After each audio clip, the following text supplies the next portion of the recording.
శ్రీమాత్రే నమః. ఇవైతే పచ్చి శనగలు ఉంటాయి కదండీ! వాటిని నానబెట్టి మనకి తాంబూలాల్లో ఇస్తూ ఉంటారు కదా!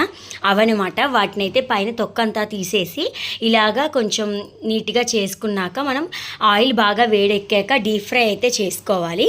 ఇలాగ మనం డీప్ ఫ్రై చేసి స్టోర్ చేసుకుంటే ఒక వారం 10 రోజులైతే ఉంటాయి. పిల్లలకి స్నాక్స్‌గా అయితే ఇవ్వచ్చు. హెల్త్ బెనిఫిట్స్ కూడా ఎక్కువ ఉంటాయి. శనగలు కూరలాగా అలా కూడా చేయొచ్చు నానబెట్టినవి.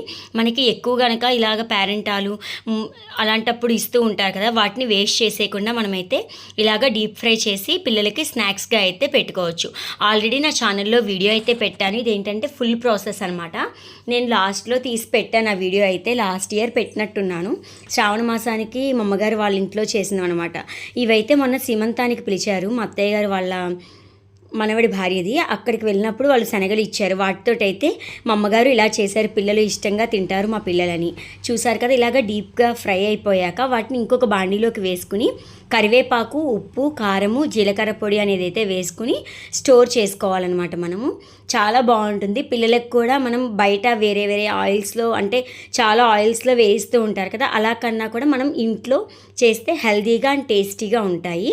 ఇదిగోండి నేనైతే ఇంకొక బాండీలోంచి షిఫ్ట్ చేస్తున్నాను. అందులో వేసాక కొంచెం కరివేపాకు, ఉప్పు, కారం, జీలకర్ర పొడి అనేవి వేసి అయితే కొంచెం క్రిస్పీగా అయ్యేలాగైతే వేయించాను. కొంచెం కలర్ చేంజ్ అవుతాయన్నమాట. మనకి బాండీలో డీప్ ఫ్రైలోంచి తీసిన వెంటనే అయితే కొంచెం మెత్తగా అనిపిస్తుంది. అందుకని చెప్పి కాసేపు అలాగ వేయిస్తే ఎంతో హెల్దీ అయిన స్నాక్ ఐటమ్ అయితే రెడీ అయిపోతుంది. మీకు ఎలా అనిపించింది అనేది కామెంట్ సెక్షన్లో చెప్పడం మర్చిపోకండి. Please like, share and subscribe my channel.